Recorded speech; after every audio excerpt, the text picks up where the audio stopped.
غوثیہ۔ الحمدللہ رب العالمین والصلاة والسلام علی سید الانبیاء والمرسلین اما بعد فاعوذ باللہ من الشیطان الرجیم بسم اللہ الرحمن الرحیم لقد من اللہ علی المؤمنین اذ بعث فیہم رسولا صدق اللہ العظیم وصدق رسولہ النبی الکریم الامین۔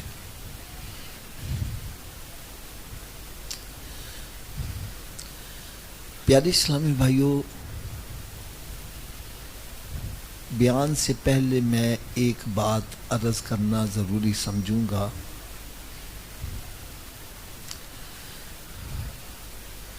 میں اپنی سعادت سمجھ رہا ہوں کہ آج ہمارے سروں کے تاج علماء کرام یہاں تشریف فرما ہے اور مجھے آج ان کو سبق سنانے کا موقع مل رہا ہے۔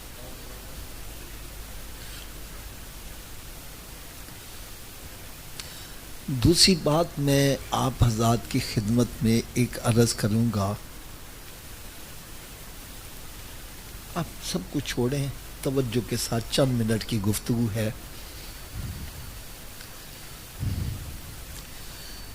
جو میں بات گفتگو کروں، اگر اس میں کوئی غلطی لگے تو میرا لحاظ نہیں کرنا، کھڑے ہو کے کہنا حافظ صاحب آپ غلط کہہ رہے ہیں۔ میں انشاءاللہ تعالی سب کے سامنے معذرت بھی کروں گا، الفاظ بھی واپس لے لوں گا، لیکن اگر میری بات سچی لگے پھر عمل ہونا چاہیے کہ نہیں ہونا چاہیے؟ حضرت صاحب میں یہ بات اس لیے کرنے لگا ہوں، ہمارے ہاں محافل میں جاتے ہیں، بیان سنتے ہیں، او حافظ صاحب بیان بڑا اچھا ہوا، لیکن پرنالہ اپنا وہیں رکھتے ہیں۔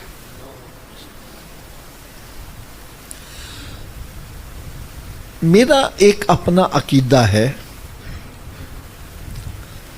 آپ 100 محفلوں میں جاؤ اور عمل ایک پر بھی نہ کرو، اس کی بجائے ایک محفل میں جاؤ، جو سنو اس پر عمل کر لو، یہ 100 محفلوں میں جانے سے بہتر ہے۔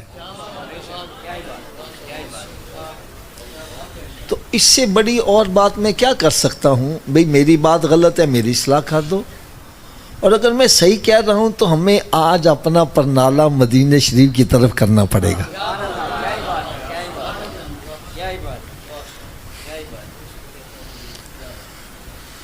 قرآن مجید فرقان حمید میں رب تعالیٰ نے ارشاد فرمایا، لقد من اللہ علی المؤمنین اذ بعث فیہم رسولا،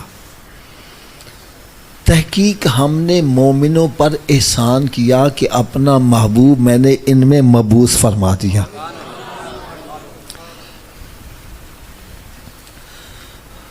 اب قرآن مجید فرقان حمید میں ہی رب تعالیٰ نے ارشاد فرمایا، وَإِن تَعُدُّوا نِعْمَتَ اللَّهِ لَا تُحْصُوهَا، اگر تم میری نعمتوں کو گننا شروع کر دو تو شمار اونچی بولو۔ اچھا بابا جی شمار کیوں نہیں کر سکتے؟ وجہ کیا ہے؟ اس کے میرے ذہن میں 2 جوابات ہیں۔ پہلا جواب یہ ہے کہ یہ ہیں ہی بے شمار، تو جو بے شمار ہو وہ اس کو شمار کیا ہی نہیں جا سکتا۔ دوسرا جواب جو ہے نا وہ صاحب بڑا زبردست ہے، نعمتیں تو وہ گنے جن کو پتہ ہو یہ نعمت ہے،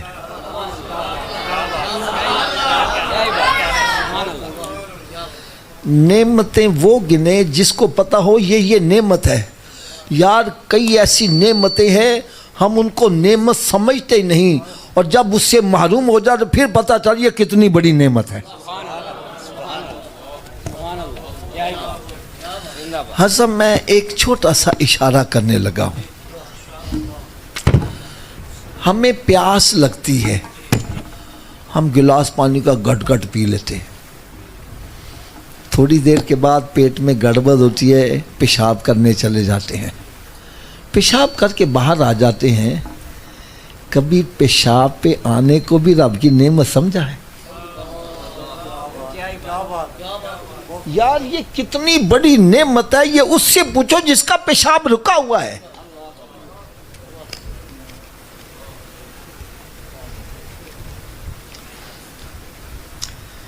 ایک بادشاہ، اس کا پیشاب رک گیا،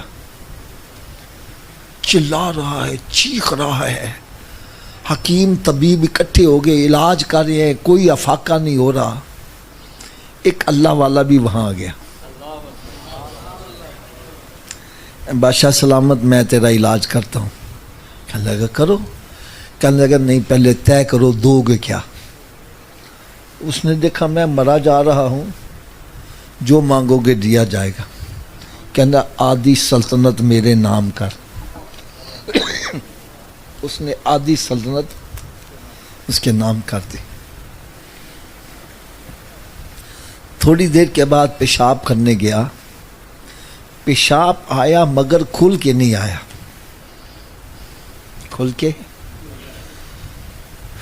باہر آ گیا۔ کہنے لگا جی آیا تو ہے لیکن کھل کے نہیں آیا۔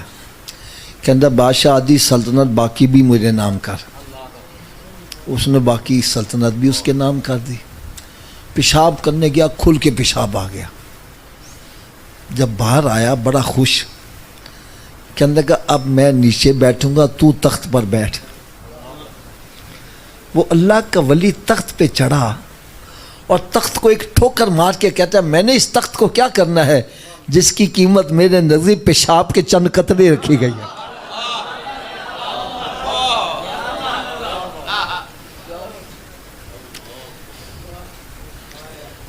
اب دوسرا میں اشارہ کرنے لگا ہوں، حضرت صاحب ہم ادھر تھوک ادھر تھوک ادھر تھوک، کبھی تھوک کو رب کی نعمت سمجھا ہے؟ کیوں بابا جی؟ اور یہ کتنی بڑی نعمت ہے۔ ایک بندے کے منہ میں تھوک نہیں بنتا تھا، اس نے لاکھوں کروڑوں روپیہ خرچ کر دیا، تھوک نہیں بن رہا۔ ایک دن بڑا مارا ہارا سرد آہ بھر کے کہتا ہے ہائے میرے منہ میں تھوک نہیں بنتا۔ ایک بندہ کہتا یار نہیں بنتا تے نہ سے پریشان ہونے کی لوڑ ہے۔ کہنے لگا بے وقوف تیرے منہ میں بن رہا ہے، تجھے اس کی قدر نہیں۔ مجھ سے پوچھ کے دیکھو یہ تھوک کتنی نعمت ہے، کتنی قدر والی شے ہے۔ یہ تھوک جو ہوتا ہے نا، تھوک اس میں تیزابیت پائی جاتی ہے، ایسیڈیٹیز پائی جاتی ہے۔ جب بندہ لقمہ کھاتا ہے تو یہ لعاب لقمے کے اندر شامل ہوتا ہے، معدے میں جاتا ہے، ہضم ہو جاتا ہے۔ کہنے لگا میرے منہ میں تھوک نہیں بنتا، جیسی روٹی کھاتا ہوں ویسی نکل جاتی ہے، ہضم ہوتی ہی نہیں ہے۔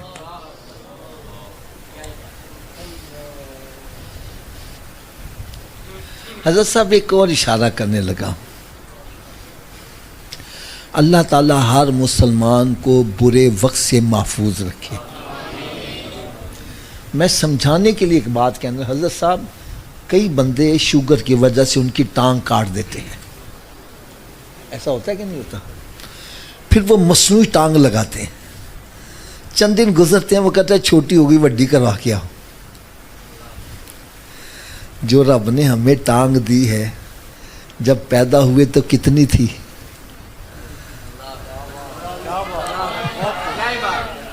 جیسے جیسے بڑھ رہے ہیں ٹانگیں خود بخود بڑھتی جا رہی ہیں۔ یار مائی کا کوئی لال ایسی ٹانگ بنا سکتا ہے؟ یار اگر ناراض نہ ہو تو میں ایک بڑا سخت سا اشارہ کرنے لگا ہوں، سخت سا اشارہ۔ ہر صاحب پریشان سے نہیں ہوں گے؟ ایک تو یہ بظاہر نعمتیں ہیں نا، ایک یہ ہمارے اندر مشینری رب نے بنائی ہے۔ پتہ کیسی مشینری ہے؟ ایک لقمہ منہ میں جاتا ہے اور جب یہ لقمہ مشینری میں جاتا ہے، اس مشینری میں اسی لقمے سے پیشاب بھی بنتا ہے، پخانہ بھی بنتا ہے، خون بھی بنتا ہے، سفرا بھی بنتا ہے، گوشت بھی بنتا ہے، ہڈیاں بھی بنتی ہیں، سب کچھ اس لقمے سے بن رہا ہے۔ کائنات میں کوئی ایسی مشینری بنا سکتا ہے؟ نعرہ تکبیر، نعرہ رسالت، نعرہ رسالت، نعرہ حیدری۔ سب ایک اور بڑی اشارہ سا بڑا مزیدار کرنے لگا ہوں۔ آپ کے گھر میں فریج ہوگی، فریج کے نیچے آپ لہسن رکھ دو، پیاز رکھ دو، کیا رکھ دو؟ اوپر کے خانے میں آپ دودھ رکھ دو، رات ساری پڑا رہے، صبح اٹھ کے دودھ استعمال کرو گے، اس میں کیا ہوگا؟ لہسن کی سمیل آئے گی، لہسن کی۔ تھوڑا سمجھیے بات ہے یار، بڑی ایمان افروز بات کرنے لگا ہوں، آپ کو ساری زندگی اس کا مزہ ہی آتا رہے۔ دودھ کے اندر سے سمیل آئے گی۔ رب تعالیٰ نے ارشاد فرمایا یہ جو تم دودھ پیتے ہو نا، یہ میں پتہ کہاں سے نکال کے لاتا ہوں؟ فرسم و دمن لبن خالصا سائغا للشاربین، فرمایا گوبر، پیشاب اور خون کے اندر سے نکال کے دودھ لاتا ہوں، نہ اس میں گوبر کی بدبو ہوتی ہے، نہ پیشاب کی بدبو ہوتی ہے، پینے والے کو مزہ دے رہا ہے۔ یہ کون کر رہا ہے؟ یہ رب کی ذات کر رہی ہے۔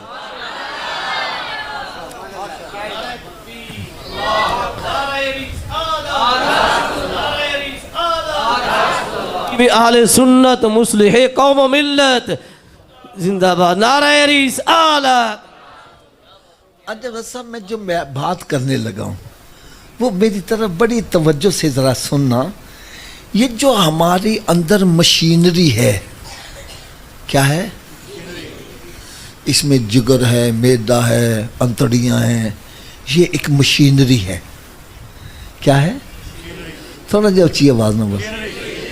یہ مشینری خراب ہو جائے نا تو ریپیئر کرنے والے کو لاکھوں روپیہ دے دیتے ہو، ریپیئر کرنے والے کو لاکھوں روپیہ دیتے ہو۔ ارے جو مشینری ریپیئر کر رہا ہے اس کو لاکھوں دے رہے ہو، جس نے مشینری بنائی اس کو کیا دے رہے ہو؟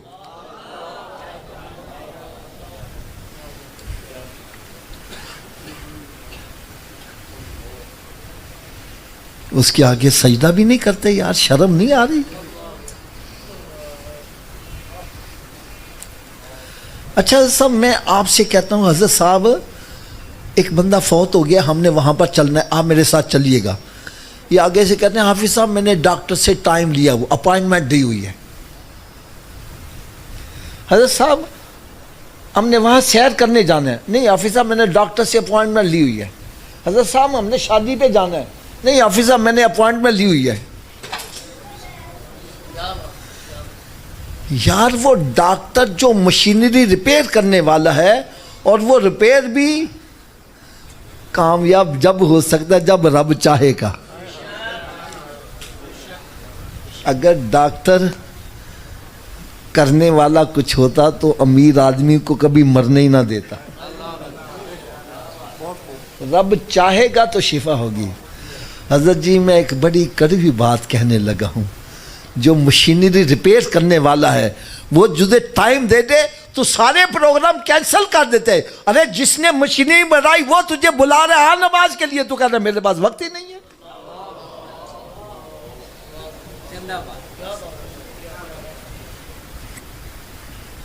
میں غلط ہوں بھائی میری جھولی میں ڈال دو، کہو حافظ صاحب آپ غلط کہہ رہے، اور اگر میں صحیح کہہ رہا ہوں تو خدا را اس پر عمل کرو۔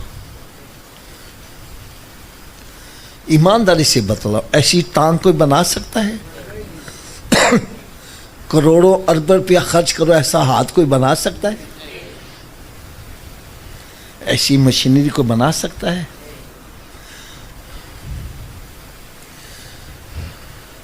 یہ سورج، یہ چاند، یہ ستارے کتنے قیمتی ہیں، لیکن اللہ تعالیٰ نے کسی کا بھی احسان نہیں جتلایا۔ کبھی یہ نہیں کہا میرا احسان مانا میں نے تجھے آنکھیں عطا کی ہے، میں نے تجھے ہاتھ عطا کیے، میرے لیے زمین بنایا، آسمان، میرا احسان منو، کہیں نہیں فرمایا۔ اتنی نعمتیں تھی، بے بہا نعمتیں تھی، اور نعمت بھی ایسی ایسی جس کی قیمت ادا ہو ہی نہیں سکتی، لیکن احسان نہیں جتلایا۔ احسان جتلایا تو صرف ایک ہی جتلایا، لقد من اللہ علی المؤمنین اذ بعث فیہم رسولا۔ اے مومنو میرا احسان مانو، میں نے اپنا محبوب تمہیں عطا کر دیا ہے۔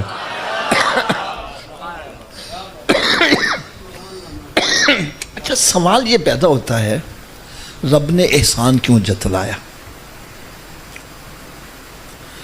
یہ جتنی کمال نعمتیں دی، احسان نہیں جتلایا۔ محبوب کی باری آئی، احسان کیوں جتلا دیا؟ سب ذہن میں سوال آ سکتا ہے کہ نہیں آ سکتا؟ یعنی یہ ایک آنکھ ہے، میں کہتا ہوں پوری دنیا کی دولت اکٹھی کر کے کسی کو دے دو، کہو ایسی آنکھ بنا دے، بنا سکتا ہے؟ یہ میں صرف اشارہ کر رہا ہوں۔ تو کائنات کی اتنی نعمتیں، بڑی بڑی قیمتی، احسان نہیں، محبوب کی باری ہے، احسان کیوں جتلا دیا؟ تو آؤ یار اس کا میں جواب آپ کو بتلاؤں، آپ کو ساری زندگی مزہ ہی آتا رہے یار۔ حضرت صاحب آپ کے پاس ایک فقیر آتا ہے، کون آتا ہے؟ کہتا جی میں نے کھانا کھانا ہے، میری مدد کرو۔ آپ جیب میں سے 1 روپے کا سکہ نکال کے اس کو دے دیتے ہو، اور کہتا ہے میرا احسان مان، میں نے تیرے پر احسان کیا۔ وہ کہے گا یہ روپیہ واپس لے لو۔ 1 روپے کی روٹی نہیں آتی، پانی کی 1 بوتل نہیں آتی، احسان کائے کا جتلا رہا ہے؟ احسان جتلایا جاتا ہے جب کسی کو ویلیویبل شے دی جائے۔ نہیں سمجھ نہیں؟ بندہ آیا آپ کے پاس روٹی کے لیے، آپ جیب سے 1000 روپیہ نکال کے دے دیتے ہو، جاؤ یار روٹی کھا۔ لیکن آپ کے نزدیک 1000 روپیہ ویلیو ہو سکتا ہے، ان کے نزدیک 1000 کی کوئی ویلیو، ان کے نزدیک لاکھ ہی ہوگی۔ جو اس سے امیر آدمی ہے وہ 1 کروڑ کو کچھ نہیں سمجھتا۔ رب تعالیٰ نے فرمایا تم سارے ہی فقیر ہو، میں غنی ہوں۔ فرمایا یہ آنکھ تمہارے نزدیک بڑی قیمتی ہے، میرے نزدیک ویلیویبل نہیں ہے۔ ہاتھ بڑا قیمتی ہے، تمہارے نزدیک، میرے نزدیک ویلیویبل نہیں ہے۔ یہ سورج چاند ستارے بڑے قیمتی ہیں، میرے نزدیک ویلیویبل نہیں ہے۔ فرمایا پوری کائنات میں اگر کوئی ویلیویبل شے ہے تو میرے محبوب کی ذات ہے۔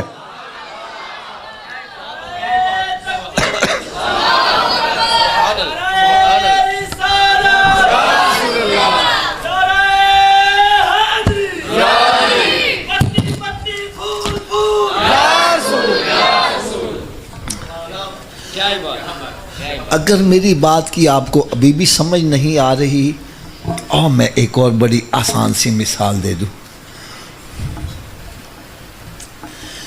ایک مرتبہ زمین اور آسمان کے درمیان مقابلہ ہو گیا۔ زمین کہتی ہے میں افضل ہوں، آسمان کہتا ہے میں افضل ہوں۔ دونوں اپنی اپنی افضلیت کے دلائل دے رہے ہیں۔ زمین کہتا ہے میرے اوپر خانہ کعبہ ہے، میرے اوپر آب زمزم شریف ہے، میرے اوپر صفا مروہ ہے، میرے اوپر مساجد ہے۔ آسمان کہتا ہے میں افضل ہوں، میرے اوپر بیت المعمور ہے، میرے اوپر عرش ہے، کرسی ہے، لوح ہے، قلم ہے، میں افضل ہوں۔ فیصلہ نہیں ہو رہا، فیصلہ تھوڑا سمجھیے، بات سے بولو یار، فیصلہ دونوں رب تعالیٰ کی بارگاہ میں حاضر ہو جاتے ہیں، یا اللہ تو ہی فیصلہ کر دے، افضل کون ہے؟ رب تعالیٰ کا فیصلہ سنو۔ فرمایا نہ زمین افضل ہے نہ آسمان افضل، افضل میرے محبوب کی ذات ہے۔ وہ زمین پر آ جائیں تو زمین افضل، آسمان پر آ جائیں تو وہ جس شہر میں آ جائیں وہ شہر افضل، جس مہینے آ جائے وہ مہینہ افضل، جس دن آ جائیں وہ دن افضل، جس گھڑی آ جائے وہ گھڑی افضل، جس سہانی گھڑی چمکا اس دل افروز ساتھ پہ جس قبیلے میں آ جائیں وہ قبیلہ افضل، ارے جس زمانے میں آ جائیں وہ زمانہ افضل، ارے جس امت میں آ جائیں وہ امت ساری امتوں سے افضل ہو جائے۔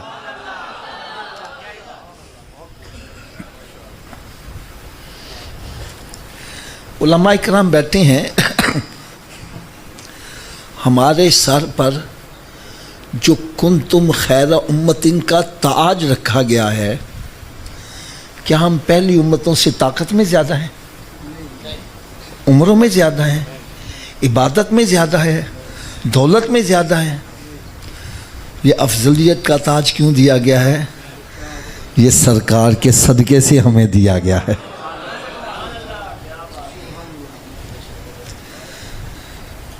حضرت موسیٰ علیہ نبینا علیہ السلام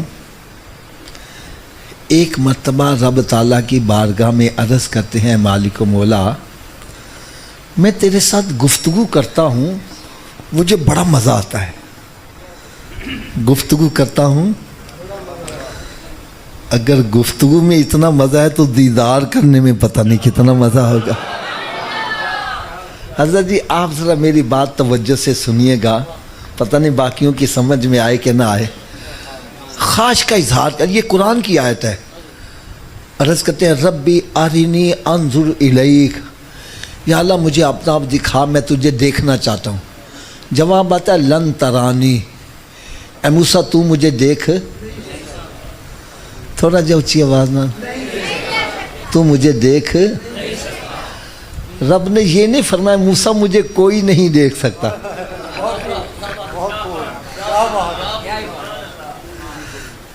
اگر یہ فرما دیتا کوئی نہیں دیکھ سکتا بات ختم ہو جاتی۔ فرمایا موسیٰ تو نہیں دیکھ سکتا اس لیے کہ مجھے دیکھنے کے لیے میرے محبوب کی آنکھ چاہیے۔ عرض کرتا ہے یا اللہ ضرور دکھا۔ رب تعالیٰ نے ارشاد فرمایا ٹھیک ہے، میں پھر اپنے نور کی تجلی پہاڑ پر ڈالوں گا، فَإِنِ اسْتَقَرَّ مَكَانَهُ فَسَوْفَ تَرَانِي، اگر یہ اپنی جگہ برقرار رہ گیا تو پھر تو مجھے دیکھ لینا۔ عرض کرتے ہیں ٹھیک ہے یا اللہ میں راضی ہوں۔ اللہ تعالیٰ نے اپنے نور کی تجلی پہاڑ پر ڈالی، پہاڑ جل کے سرما ہو گیا اور موسیٰ علیہ السلام بے ہوش ہو گئے۔ موسیٰ علیہ السلام اونچی بولو کیا ہو گئے؟ جب ہوش میں آئے تو عرض کرنے کے یا اللہ میں تیرے نور کی تجلی کو برداشت، تھوڑی سی اچھی آواز نہ بولو یار۔ حضرت صاحب آپ کو بڑی پیاری بات کہنے لگا ہوں، بڑی پیاری بات کہنے لگا ہوں۔ عرض کرتے ہیں یا اللہ میں تیرے نور کی تجلی کو برداشت۔ رب تعالیٰ نے ارشاد فرمایا موسیٰ آ میں تجھے اپنے محبوب کی امتی کی ذرا شان بتلاؤں۔ محبوب کی نہیں، محبوب کے، اب امتی کی شان کیوں بتائی جا رہی ہے؟ تاکہ پتہ چلے یہ شان ہے خدمت گاروں کی، سردار کا عالم کیا ہوگا۔ یا اللہ تیرے محبوب کے امتی کی کیا شان ہوگی؟ فرمایا موسیٰ جیسی ایک تجلی پہاڑ پر ڈالی یہ جل کے سرما ہو گیا تو بے ہوش ہو گیا، ایسی 70,000 تجلیاں میں اپنے محبوب کی امتی پر اس وقت ڈالوں گا جب وہ نماز ادا کر رہا ہوگا۔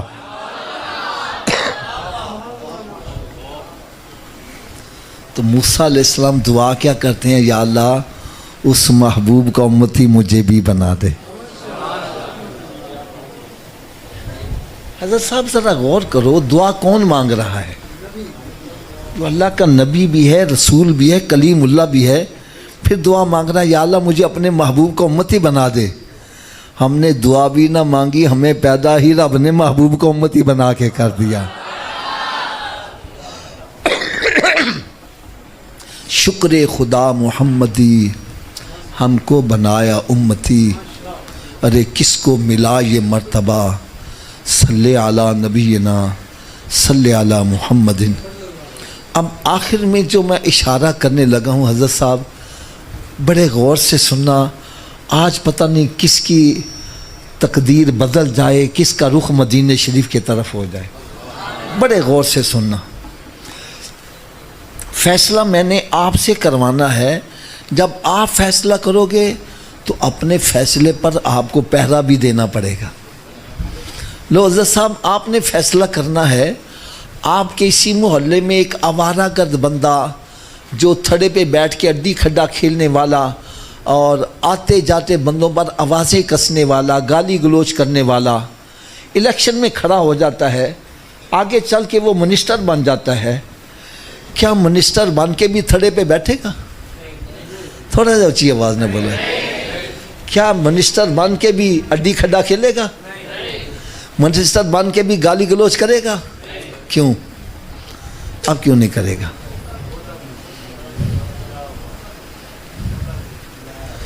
اس کے سر پر منسٹری کا تاج آ گیا ہے.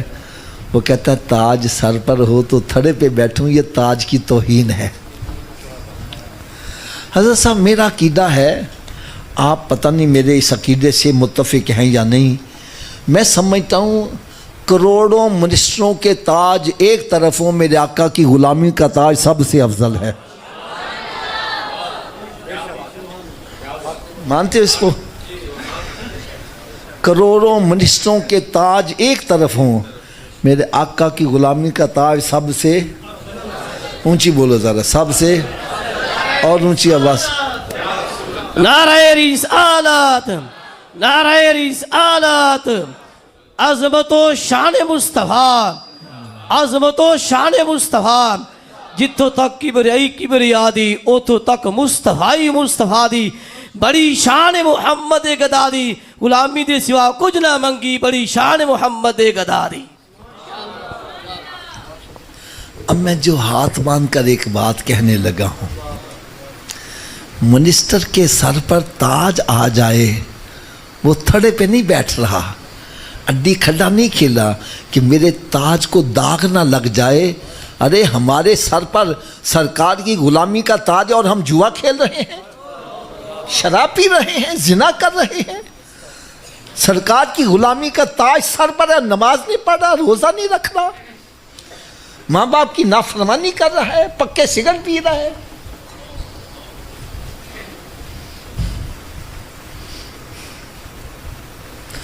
مسجد میں بیٹھے ہو، خانہ خدا میں بیٹھے ہو، اگر تو یہ سمجھتے ہو سرکار کی غلامی کا تاج سر پر ہو اور شراب پینا یہ اس کے شایان شان ہے، زنا کرنا شایان شان ہے، تو ضرور کرو. اور اگر آپ سمجھتے ہو یہ تاج کی توہین ہے، خدا را آج یہاں سے اٹھو، سچے دل سے توبہ کر کے اٹھو اور یہ نیت کرو ہم ساری زندگی سرکار کی اس غلامی کے تاج کی لاج رکھیں گے.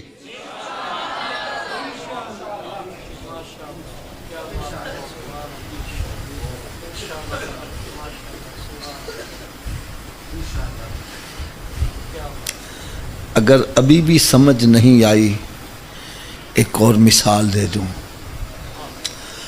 آپ کے اس علاقے میں کوئی موٹر مکینک ہوگا جو گاڑیاں ٹھیک کرنے والا. آپ نے دیکھا اس کا گندا مندہ لباس ہوتا ہے، تیل لگا ہوا ہے، ڈیزل لگا ہوا ہے، جس کی گاڑی خراب ہو جائے نیچے گھس کے صحیح کر رہا ہے. یہی مکینک جمعے والے دن سفید لباس پہن کے جا رہا ہے، کسی کی گاڑی خراب ہو جائے نیچے گھسے گا؟ اب کیوں نہیں گھسے گا؟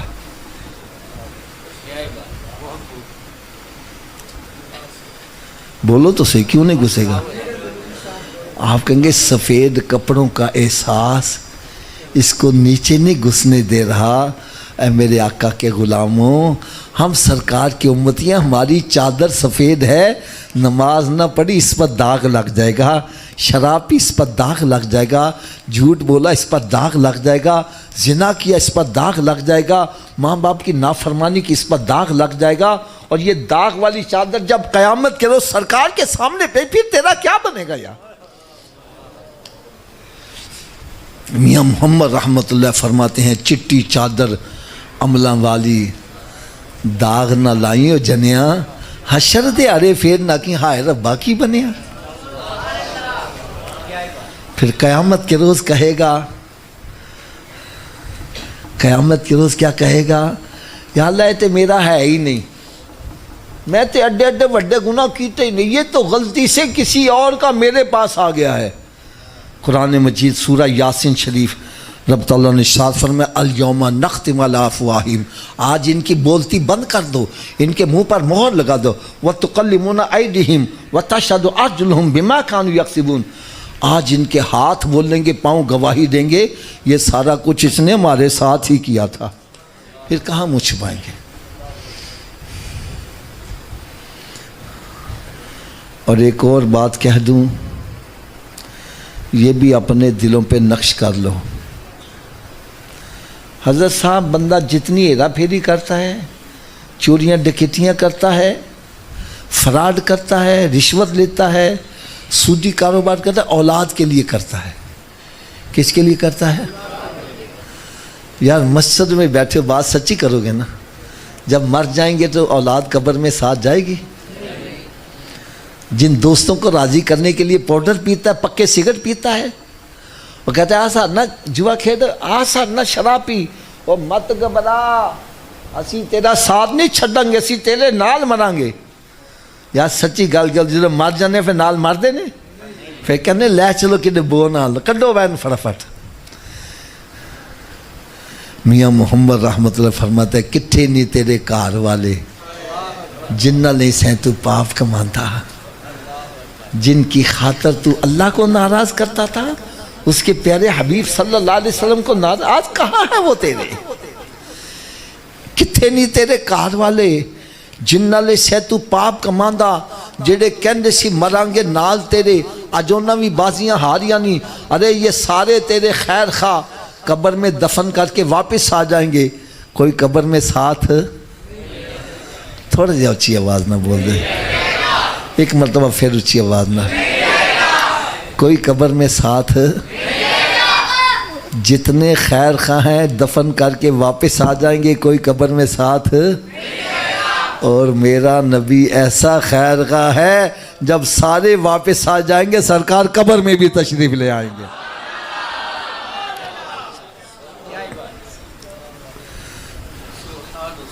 اور میدان معاشر میں جب ماں اکلوتے کو چھوڑ کر بھاگ رہی ہوگی, سرکار وہاں بھی کرم نوازی فرمائیں گے. اب حضرت صاحب میں ہاتھ باندھ کر ایک بات کروں گا, ایسے خیر خواہ نبی کو خوش کرنا چاہیے کہ ناراض کرنا چاہیے؟ نہیں, سب کی نہیں آواز آ رہی یار. اگر خوش کرنے کا نسخہ میں بتلا دوں تو کر لو گے؟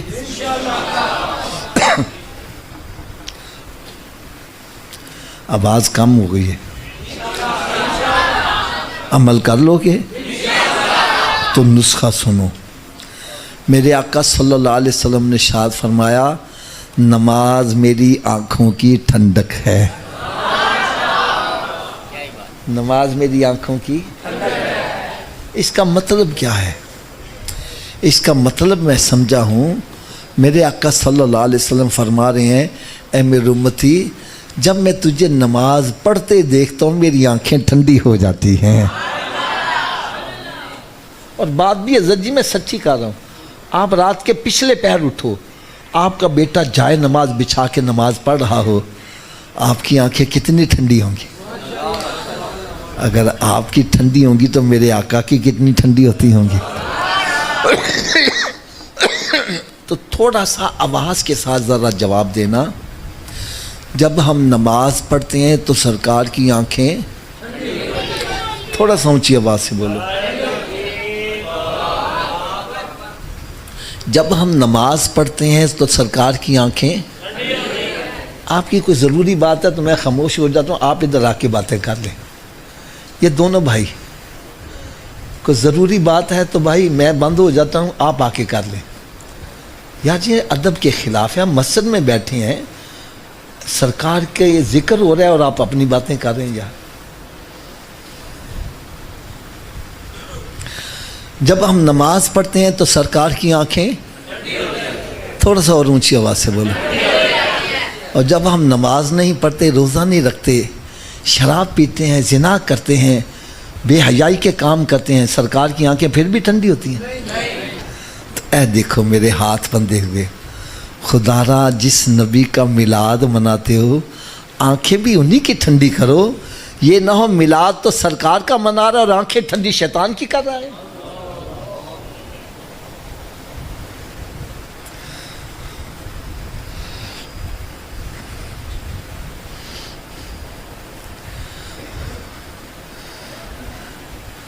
اب آخری ایک سوال میں نے آپ سب سے کرنا ہے. حضرت صاحب یہ سوال آپ سے کر لیتے ہیں. مکان ہے آپ کا اپنا, اس کو لگا ہوا ہے تالا, بغیر چابی کے اگر اپنے گھر میں داخل ہو جاؤ گے؟ تھوڑا سا اونچی آواز سے بولو, اور اونچی آواز سے بولو. اگر بغیر چابی کے تو اپنے گھر میں نہیں جا سکتا تو بغیر چابی کے جنت میں کیسے چلے جاؤ گے؟ آپ کہوں گے حافظ صاحب جنت کی چابی کیا ہے؟ تو میں کہوں گا بھائی مجھ سے نہ پوچھو, جس نبی کا میلاد منا رہے انہی سے پوچھ لو جنت کی چابی کیا ہے. میرے آقا صلی اللہ علیہ وسلم نے ارشاد فرمایا الصلاۃ مفتاح الجنہ, نماز جنت کی کنجی اور چابی میں فرق نہیں ہے. نماز جنت کی چابی ہے, نماز جنت کی اونچی بولو, نماز جنت کی. حضرت جی تسی دسو بغیر چابی دے جنت دا تالا کھولو گے؟ چلو جی تسی دسو چابی دا بندوبست مرن تو بعد کرنا ہے کہ پہلے کرنا ہے؟ تو پھر کر دے کیوں نہیں؟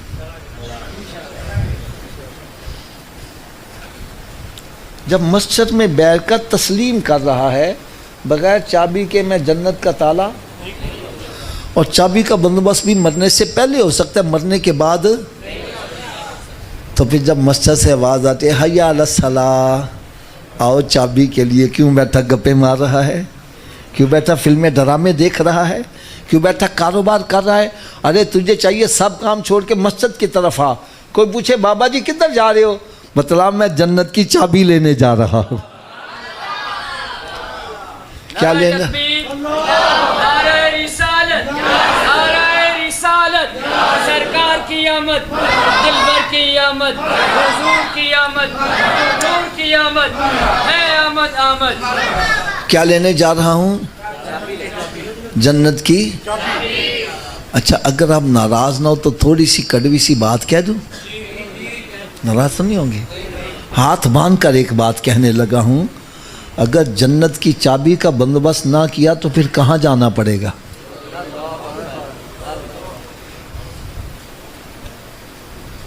کیا دوزخ کی آگ برداشت کر لو گے؟ آج جلتی ہوئی سگریٹ پر ننگا پاؤں آ جائے, چیخ نکل جاتی ہے, اچھل پڑتا ہے. یار سگریٹ کی آگ برداشت نہیں کر سکتا, جہنم کی آگ کیسے برداشت کرو گے؟ ڈرو اس آگ سے جس کا ایندھن انسان اور پتھر بنا دیے گئے. تو دوزخ کی آگ برداشت کر لو گے؟ تھوڑا سا اونچی آواز سے بولو. اگر نہیں کر سکتے تو پھر دوزخ سے بچنے کے لیے جنت کا بندوبست. چلو بابا جی آپ بتلاؤ, کیا ہر چابی ہر تالے کو لگ جاتی ہے؟ اس کی کیا وجہ ہے؟ چلیں وجہ بھی میں بتلا دوں. تالے کے اندر اصل میں ہوتے ہیں لیور. جتنے لیور کا تالا ہوگا چابی کو اتنے دانتے پڑے ہوں گے تو چابی گھومے گی, چابی گھومے گی تو تالا کھلے گا نا. تو آؤ آج میں آپ کو یہ بھی بتلا دوں, جو جنت کو تالا لگا اس کے 5 لیور ہیں. کتنے لیور ہیں؟ پہلے لیور کا نام ہے فجر, دوسرے کا نام اچھی بول دو تاڑا میرے, تیسرے کا, چوتھے کا, 5ویں کا. جو ایک نماز پڑھتا ہے ایک دانتا ڈالا ہے, تالا کھل جائے گا جی؟ 2 سے, 3 سے, حضرت 4 سے تو کھل جائے گا. کب کھلے گا؟ تو پھر آج کے بعد کتنی نمازیں پڑھنی ہیں؟ سب کی نہیں آواز آ رہی ہے. یہ سب کی آواز پتہ کیوں نہیں آ رہی؟ حافظ جی 5 پڑھیں گے کیسے؟ تو چلو نسخہ بھی میں بتلا دیتا ہوں, میرے نسخے پر عمل کرو, سارے نمازی بن جاؤ گے. کیا بات, کیا بات. کیوں جی لوڑ ہے نسخے کی؟ لو جی نسخہ صرف اتنا ہے, کوئی لمبا چوڑا نہیں. نسخہ یہ ہے کہ اگر یہ وجود نماز نہ پڑھے, بابا جی میں نے کیا کہا؟ اگر یہ وجود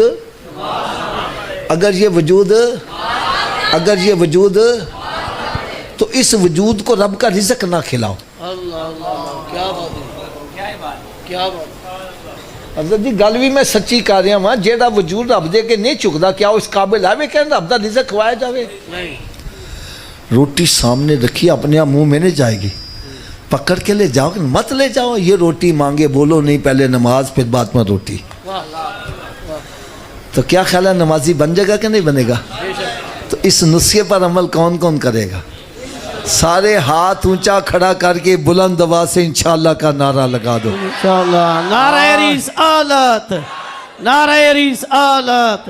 عظمت و شان مصطفیٰ, عظمت و شان مصطفیٰ. قبلہ حافظ صاحب ماشاء. یار ایمانداری سے بتلو, ہم سارے نمازی بن جائیں. میرے آقا کتنا خوش ہو. یہ ہے میرے آقا کا میلاد. یہ نہیں آئے دو چار ناتا سنیا, ہاتھ لائے, لنگر کھادا تے مچھاں نو تا دیں دے, آؤ گئے. یہاں آؤ اپنے رخ مدینہ شریف کی طرف کر کے جاؤ. اب نسخے کی صبح کی ڈوز بھی سن لو. اتنی دیر تک ناشتہ نہیں کرنا جتنی دیر نماز فجر نہ پڑھ لو. ایک بندہ کہنا صبح اٹھن لگے دیر ہو جائے تے, میں نے کہا نہ پڑھن نہ لو, بہتر ہے پڑھ لو. اور سویرے اٹھ کے منہ ہاتھ دھوندے جے نا, تو وضو کر لو, 2 سنت 2 فرض پڑھ لو. فجر دی پڑھ لو گے, باقی پڑھنی آسان. فجر دی رہ جائے شیطان کرنا اچھا انہوں کل تو پڑھا گے, نہ کل آوے تے نہ نماز پڑھ پاوے. لہذا تھوڑا جا اچھی آواز نہ بولو. انی دیر تک ناشتہ نہیں کرنا جنی دیر تک نمازیں فجر نہ پڑھیں, اور انی دیر تک کوئی اخبار رسالہ نہیں پڑھنا جنی دیر قرآن پاک دی تلاوت نہیں کر لو. سبحان اللہ. انشاءاللہ. یار اپنے گھراں چ نظر تے مارو, کنے کنے مہینے گزر گئے کسی نے قرآن کھول کے پڑھیا ہوئے؟ اللہ. قرآن پاک تے گرد و غبار پہ دیا, تے ٹی وی وی سی آر تے مکھی نہیں بنتے دے, کاجی برکت ہی نہیں ہوئی. اللہ اکبر. میرے آقا صلی اللہ علیہ وسلم نے ارشاد فرمایا, اپنے گھروں کو قبرستان مت بناؤ, اپنے گھروں کو ویران مت کرو. ارے گھر بندوں سے آباد نہیں ہوتے, گھر تلاوت کلام پاک سے آباد ہوتے. سبحان اللہ. نعرہ رسالت, جشن میلاد مصطفیٰ. فجر پر سے تھکیڑا نہ راسی, ظہر عصر پر سے گھر وچ جھیڑا نہ راسی, مغرب عشاء پر سے قبر وچ ہنیرا نہ راسی. اب ایک بندہ کہنا میں تے قرآن ہی نہیں پڑھیا آیا. میں نے کہا تو صبح اٹھ کے قرآن پاک دا دیدار ہی کر لیا.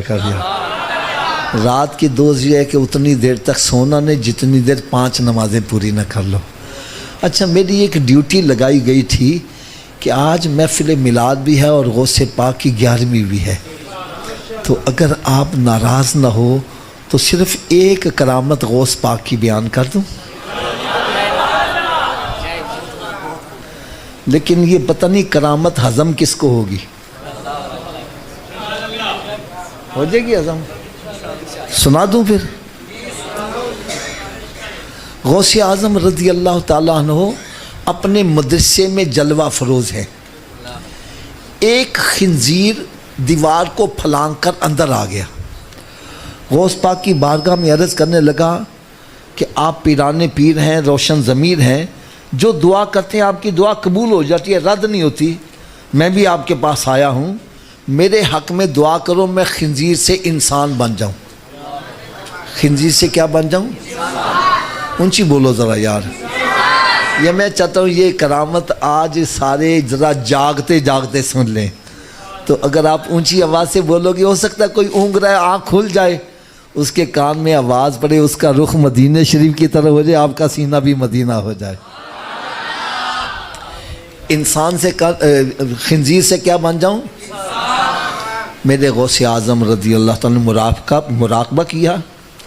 پھر آنکھ اس سر پر اٹھا کر آپ نے سر اوپر اٹھایا اور فرمانے لگے, ٹھیک ہے میں تیرے حق میں دعا کرتا ہوں, تو خنزیر سے انسان بن جائے گا, لیکن ایک شرط ہے, اگر تجھے قبول ہے تو میں دعا کر دیتا ہوں. کہنے لگا جی شرط کیا ہے؟ فرمایا تو انسان تو بن جائے گا لیکن رہے گا بے نمازی. رہے گا, اگر تجھے منظور ہے تو میں دعا کر دوں. فرماتے وہ خنزیر چیخے مارتا ہوا بھاگ گیا, کہنے لگا میں خنزیر رہنا پسند کروں گا, بے نمازی رہنا پسند نہیں کروں گا. خدا را پلٹ آؤ, میرے آقا کا میلاد منانے والوں, سرکار کو راضی کرنے والے کام کرو. میرا آج ایک صرف پیغام صرف لے کے جانا ہے، صرف ایک پیغام. وہ کون سا ہے؟ کہ ہمارے سروں پر سرکار کی غلامی کا تاج ہے، اس تاج کو ہم نے بدنام نہیں کرنا، اس کے شایان شان کام کرنا ہے. کی محمد سے وفا تو نے تو ہم تیرے ہیں، یہ جہاں چیز ہے کیا لوح و قلم تیرے ہیں. وما علیہ